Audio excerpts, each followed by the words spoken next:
Welcome to the Learning Pines YouTube. We hope this video helps. You start by stopping spread.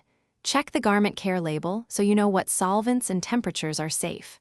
Next, harden the melted chocolate with an ice pack or 5–10 minutes in the freezer. This prevents smearing. Once hard, use a dull knife or credit card to scrape away excess chocolate, always working outward from the stain to avoid pushing debris deeper. This quick removal cuts most of the bulk and makes later cleaning effective, so make sure you remove as much solid chocolate as possible. You'll now tackle the oily and cocoa residue.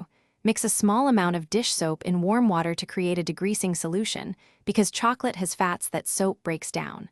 Once done, turn the fabric so you're working from the back and blot the stain toward the face. This pushes the pigment out, not in.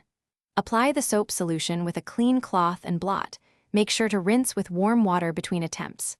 Repeat until the visible solids and grease diminish. Then prepare for enzymatic treatment. You finish by laundering. Wash the item at the warmest temperature listed on the care label with an enzyme laundry detergent to break remaining cocoa proteins and lift stains. Once done, air dry the garment. Make sure the stain is completely gone before using heat, because dryers set residue. If a greasy shadow remains, try spot treating with a little isopropyl alcohol on an inconspicuous seam first. If safe, blot and rewash. If that fails, consult a professional cleaner. Don't keep reheating the stain. Thanks for watching. Consider subscribing if we helped you.